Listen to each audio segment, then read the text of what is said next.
Elle dit, coach, coach, vous êtes sûr que vous êtes vraiment dans la quarantaine? Vous êtes sûr que vous êtes dans la quarantaine? Oui, ma chérie, je suis bien dans la quarantaine même. Oui, je suis là, la même là. Quarantaine, la même. Oui, je suis là. Si même on peut dire même que je suis dans la vingtaine, la même là, tu ne peux pas comprendre le bien que ça va me faire. Le bien que ça va me faire. Donc, si on peut même dire que je suis dans la vingtaine, là, ma chérie, ça m'arrange. Donc, si tu penses que je ne suis pas dans la quarantaine, là, il faut me mettre dans la vingtaine, là-bas. J'aime ça, oh. Vingtaine, là. Le côté de vingtaine, là, de toute façon, j'aime ça. Quand on me demande mon âge comme ça, et puis je me trompe un peu, et puis il dit j'ai 20, et puis il ne termine pas, il reprend 40. Ça me rend triste, mais quand je commence à j'ai 20, ça me fait plaisir. Donc, si vous pensez que je suis encore dans la catégorie des vingtaines, là, merci, ça me fait plaisir. C'est pour ça que je me bats tous les jours, pour qu'on me renvoie. Ma chérie, écoute-moi. Bon, ça fait 2 mois que vous vous connaissez. Donc, ça dit que ça fait 2 mois que vous vous connaissez. Depuis January. On se connaît depuis longtemps. Le gars, on se connaît depuis longtemps. C'est juste que ça fait 2 mois que la relation a commencé bien. Mais January, là, ça veut dire quoi? Janvier. C'est pas toi ou? Genre, tu parles trop anglais, quoi. Carrément, January. Écoute-moi, dans ta gorge, tu avales ça comme ça sans mâcher. C'est Bangala qui est mou comme ça là. C'est ce qui va te faire. Ça va te faire quoi? Pourquoi vous faites des choses comme ça? Pourquoi vous faites des choses comme ça? Faut frapper le truc à ton mari là-bas, tu es là. Le monsieur même, tu sens même que tu es en train. Il a envie même que ça arrive là, tu es là. Quand ça arrive là, c'est quoi ça? Attends, la Kiza qui est dehors, elle ne fait pas ça. La Kiza qui est dehors, même Bangala là, arrive jusqu'à ici. Ça arrive. Non, mais. Elle déploie sa gorge comme ça, elle déploie sa gorge. Elle met beaucoup de salive, elle déploie sa gorge. Mais quand elle fait elle avale le Bangala du monsieur là. Bangala, ton mari là, c'est dans la gorge de la fille là. Et puis elle fait glogolo. Et puis après elle fait genre, elle rejette ça comme ça. Mais le monsieur là, il dit, oh, Barash hand man, Barash hand. Oh, baby, Barash hand. Mais le monsieur même, ça dit que le monsieur même, quand il arrive à... Aussi, coach, comme la relation a commencé il n'y a vraiment pas longtemps, on est à peine à je dirais 2 mois. Tu comprends? 2 mois de quoi? 2 mois de relation. Donc, depuis, tu es en train de me faire parler là, c'est à quoi 2 mois de relation? Mais coach, les sentiments vont vite, c'est pour cela en fait. C'est 2 mois de relation, depuis toi et moi on est en train de parler, je ne te coupe pas là. C'est dedans, il y a beaucoup de rebondissements comme ça là, 2 mois de relation, hein, l'homme marié. C'est ça, coach. Ma chérie. Non, vraiment. C'est-à-dire que là même, c'est-à-dire, vous êtes dans une ambiance même Woloso Azubagei, Wowoule, Azubagei, Wowoule. C'est ce que vous êtes dedans là. Parce que 2 mois de relation, tu es en train de me... C'est-à-dire que j'ai cru que c'était un truc de plusieurs années. Jusqu'à même, pour ça. Pour ça, là, seulement, là, je vous respecte. Donc, ça veut dire que le monsieur a pris ma caviar, il a moukou. Il a mangé foufoune de la femme là jusqu'à la femme là a pleuré. Il a mangé dans la fesse de ma cliente là jusqu'à elle tremblait. Elle dit que je tremblais comme ça, il dit on appelle ça la tremblote. On appelle ça la tremblote. Ça veut dire qu'il y a un degré de manger, de descendre à la table là. Quand l'homme même, ça dit qu'il y a un niveau où il arrive là, tu trembles comme ça. Tu as épilepsie. Tes pieds font... Parce qu'il va toucher les nerfs sciatiques du goût. Les nerfs même, c'est-à-dire que les nerfs qui se sont... Voilà. Donc, c'est ce qu'il a fait. Il a touché les nerfs sciatiques du goût. C'est pour ça que tu tremblais. J'ai dit que le monsieur a pris ma caviar. Il a tellement mougou sa femme. Il a tellement fait des choses à sa femme. Attendez, mes amours. Et puis je ne vois pas commentaire de cette Yougos ou même de ce Yougos là. Les dormeurs dans le salon. C'est-à-dire que les 2 pour 5 francs, les femmes photocopient, les hommes photocopient. Oui, ça c'est les femmes même. C'est-à-dire que elles là, on les prend la nuit seulement d'un petit couloir en bas d'un manguier. Puis on leur fait mougoupan. Vite fait, on les affiche pas. C'est elles qui sont aigries et puis elles viennent m'emmerder sur mon direct. Les hommes qui frappent à Oko, qui n'ont pas de go là. C'est eux qui sont frustrés et puis ils viennent m'insulter sur mon direct. Mais t'inquiète pas, il faut mettre encore un commentaire. Tu vas voir, il va te bloquer tout de suite. Oui, bah moi dans ma famille là, moi c'est ce que je dis toujours. Je dis nous dans notre famille là, nous on n'est pas dans les on ne veut pas se mélanger. Nous, on veut qu'on nous regarde, mais on ne veut pas que n'importe qui nous regarde. Donc, toi qui es n'importe qui est là, si tu as mis un commentaire dans de con, il te bloque. Blocage, vite fait. Oui, c'est quoi ça? Donc, moi, dans un couple, c'est la femme qui doit être belle. C'est ce qui est important. C'est ce qui est important. C'est-à-dire que dans un couple, quand tu regardes un couple venir là, c'est la beauté de la femme là qui intéresse. On dit, il y a eu que la go là, mais elle est choco. Est-ce que tu as vu la femme là, comme elle est déjà même? Est-ce que tu as vu la go là, comme elle est déjà? Non. C'est-à-dire que ton mari même là, tellement que tu es belle, ton gars même là, tellement que tu es belle, tu l'embellis. C'est femme qui rend garçon beau. C'est femme qui donne valeur à garçon. C'est femme qui donne importance à garçon. On n'a qu'à se dire la vérité. Donc, c'est si toi tu es belle là, si toi tu es là, c'est le plus important. Maintenant, lui qui est à côté là, même s'il n'est pas bon, on ne fait rien ça. Moi, quand vous voyez là, quand je suis à côté de mon mari, du monsieur là, je l'embellis. Je l'embellis bien même. C'est-à-dire que toi-même, ton comment là, quand tu me vois à côté de mon mari, tu me vois avec mon mari là, tu as envie de le que tu fais. Les ennemis commencent quand tu évolues dans ce que tu fais. C'est comme ça les vrais ennemis montrent leur vrai visage. Sinon, ce que tu fais là, quand tu fais plus, bon, ça marche pas trop, ou bien même si ça marche trop, tu es toujours pareil, on sent pas d'évolution là. Là même, les gens t'aiment. Les gens t'aiment comme ça. Mais il faut évoluer. Il faut changer de level. Il faut essayer de montrer que, voilà, Dieu t'a béni, donc ça dit que tu as un peu évolué. Tu vas voir les gens, ils vont te détester. Il y en a même, pour rien, ils te détestent. Parce que Dieu te bénit. Comme si, en fait, le fait que Dieu te bénit là, ça allait apporter quelque chose à leur vie ou enlever quelque chose à leur vie. Voilà. Donc, c'est pour vous dire que l'être humain est méchant. Surtout l'homme noir est méchant. L'ennemi du noir, c'est le noir. L'ennemi du noir, c'est le noir. Restez là à croire que c'est la perfection que l'homme aime. Restez là à croire que c'est quand toi, une femme même, tu montres à un dragueur ou un prétendant ou un homme même que tu es trop sérieuse, trop la Vierge Marie là, qui va t'aimer ou il va rester à toi. Non, un garçon ne connaît pas ça, mon cher.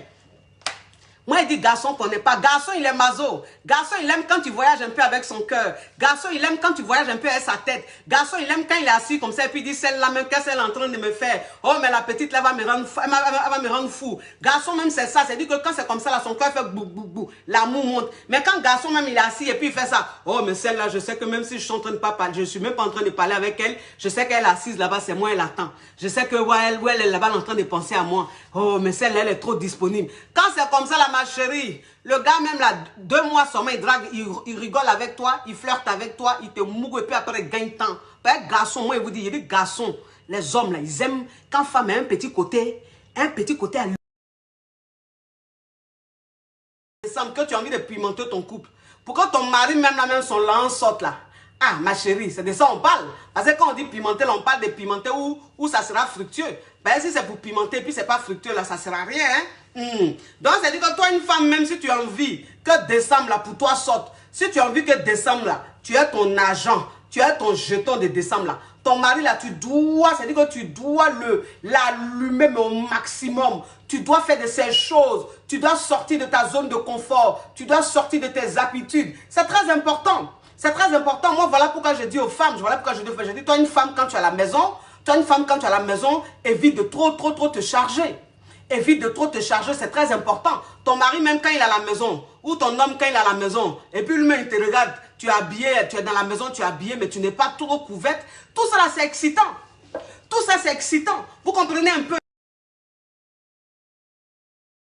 Une go même, c'est-à-dire que tu restes là et tu es une rêveuse, tu es une passionnée et donc tu es là tout le temps en train de dire oui, moi j'ai choisi l'amour, ma chérie, tu vas choisir l'amour, tu vas manger quoi? Parce que c'est ce que vous faites, vous choisissez toujours l'amour, vous suivez des bougnafiers, vous suivez des chéquiers, des gens même l'eau est fini dans eux, maintenant c'est vous allez aller demander l'argent à vos copines qui sont en train de se chercher, à vos copines qui ont leurs jetons, qui sont en train de chercher leur argent. Vous allez aller leur demander l'argent. Copine, est-ce que tu peux me dépanner de 10 000? Copine, est-ce que tu peux me dépanner de 20 000? Pardon, c'est chaud sur moi. Copine, mais ça veut dire quoi ça? Donc tu penses que ta copine, elle ne peut pas être passionnée comme toi. Ou bien elle ne peut pas rester là, vivre l'amour, manger l'amour et puis boire de l'eau là. Tu penses qu'elle ne peut pas faire ça comme toi? Elle, là, elle cherche à avancer. Donc, elle est en train de chercher son lent. Moi, je vais vous dire quoi? Je vais vous dire tout simplement que dans le monde d'aujourd'hui, là, toi, une personne même, en fait, ce qui doit venir en premier, c'est l'argent. C'est l'argent.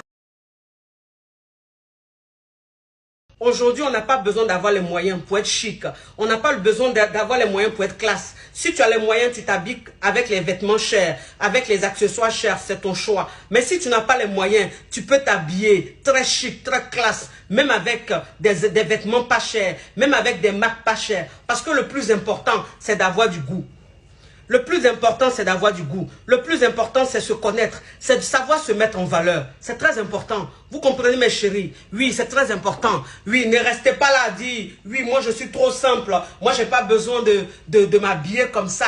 Moi, je ne suis pas une fille de la mode. Moi, je m'en fous de la mode. Mais quand on dit, il faut être stylé, c'est que vous ne comprenez pas. C'est-à-dire que quand on dit, toi, une femme, il faut que tu sois stylé, on ne te dit pas forcément d'être à la mode. Non. Être à la mode, ce n'est pas forcément être stylé. Parce que si vous constatez bien, si vous remarquez bien, il y a des modes qui sortent. Franchement, vous ne vous reconnaissez pas dedans. Moi, il y a des modes qui sortent.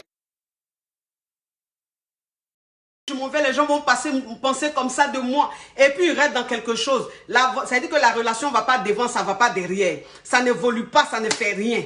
Et puis, elles sont dedans. Elles ne vivent plus, elles traversent la vie. Elles ne sont même plus en train d'exister. Ça veut dire qu'elles sont mortes depuis lurette. Oui, ces femmes-là, je suis venu les délivrer aujourd'hui. Je suis venu vous délivrer, mes sœurs. Je suis venu vous dire aujourd'hui que, aujourd'hui, on est en 2020. Bientôt en 2021. Aujourd'hui, toi, une femme, tu dois vivre pour ton épanouissement personnel. Tu dois faire ce qui te rend heureuse. Tu dois faire ce qui va faire que tu vas te sentir vivre. Tu vas te sentir exister. Tu ne dois pas faire parce que Paul a dit de faire ça. Tu ne vas pas faire parce que tu as trop envie d'avoir une belle image. Tu as trop envie d'être la Vierge Marie aux yeux de ton entourage, aux yeux du voisinage. Et puis tu es dans quelque chose, tu perds ton temps. C'est de ça qu'on va parler aujourd'hui. Mais avant même de commencer, moi c'est ce que je dis toujours. Je dis il y a deux sortes de femmes mariées. Il y a deux sortes de femmes mariées, oui. Il y a des femmes mariées qui sont des bandites. Et puis il y a des femmes mariées, ce ne sont pas des bandites. C'est-à-dire que ce sont des femmes mariées qui n'ont pas vécu. Voilà pourquoi on dit souvent, il faut vivre. C'est-à-dire que souvent on dit quand tu maries une femme qui a vécu, toi, l'homme, tu as la chance. Oui, parce que cette femme-là, si elle veut être fidèle, elle va être la plus fidèle de la planète. Parce qu'elle a vécu. Qu'est-ce qu'elle n'a pas encore vu? Qu'est-ce qui peut l'impressionner? Rien. C'est-à-dire qu'une femme même qui est mariée, une bandite qui est mariée, qui elle a vécu, si elle est en train de tromper son mari, là, tu ne vas jamais entendre de sa bouche, il est divorcé. Non. Femme mariée bandite, femme mariée qui a vécu, femme mariée qui connaît la vie, elle va faire quoi? J'ai divorcé à mon mari. Non. Elle a Farampon à côté, puis quand elle passe là, il n'y a pas de traces. Ça, c'est les femmes mariées, c'est-à-dire les femmes mariées bandites là. C'est comme ça. Quand elles vont faire, dit toujours, j'ai dit, vous savez, tout ce qu'on vole là, c'est doux. Tout ce qu'on vole, c'est doux. Voilà, c'est ça. C'est-à-dire que quand toi-même, tu es en train de voler quelque chose qui ne t'appartient pas là, quand tu es en train d'utiliser ça là, c'est mal doux. Je ne sais pas pourquoi, mais le diable, en tout cas, il est fort. Parce que quand quelque chose ne t'appartient pas, c'est-à-dire que quand tu es en train de mourir une femme même qui ne t'appartient pas, quand tu es en train de mourir un homme même qui ne t'appartient pas là, en fait, il y a un goût dedans. Il y a quelque chose, il y a un excitant dedans, il y a quelque chose de très fort dedans. Donc, ça veut dire qu'un homme même marié qui soit avec toi, mais ça veut dire qu'il t'aime à la folie. Ou bien quand vous êtes ensemble, vous êtes dans votre intimité, vous foramponnez juste en l'homme, il te fait foramponnner, c'est-à-dire il te foramponne jusqu'à toi-même, tu parles en langue.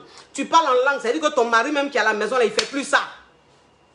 Ton mari qui est à la maison là, il ne fait pas ça. Lui, quand il se couche là, il rentre seulement. Ou bien quand il monte là, il fait un wano bizarre et puis il descend. Donc, et puis bon, la relation même, ça se passe mal. Donc, ça veut dire que quand tu sois avec un homme marié comme ça, il a une façon de te faramponner. Tu te dis, mais c'est pas possible. C'est pas possible. Mais comment on peut vivre ça? Quand tu ne gères pas une personne, tu t'en fous de ses émotions. Et donc, quand cette personne-là, elle finit de faire son genre, elle finit de jouer sa dangereuse là, elle-même, elle ne revient pas, elle voit que tu l'ignores. Et c'est comme ça dans une relation amoureuse. Tu comprends un peu, ma chérie? Donc, je veux simplement te dire que si ton homme, tu constates qu'il fait un silence radio, le mec, il est très distant, le mec, il est très silencieux. C'est-à-dire que quand tu lui envoies un message, il répond à peine. Quand tu lui envoies un vocal, il n'écoute même pas. Quand tu l'appelles, il ne répond même pas. Il ne te rappelle même pas. Et le mec, il peut mettre une semaine avant même de te répondre. Ou il peut mettre 2 semaines avant même de t'envoyer un petit signe. Tellement qu'il t'ignore. Et toi, en fait, la nana, tu ne comprends pas. Voilà, tu ne comprends pas. C'est-à-dire que tu es là, tu te dis, mais attends, qu'est-ce que j'ai pu bien lui faire? Mais qu'est-ce que j'ai fait? Si ça se trouve, c'est moi la mauvaise. Si ça se trouve, c'est moi qui ai fait des bêtises. Pourquoi? Parce que tu es tellement dépendante affective. Tu es tellement acquise qu'en fait, dans ta relation, tu as toujours permis à ton gars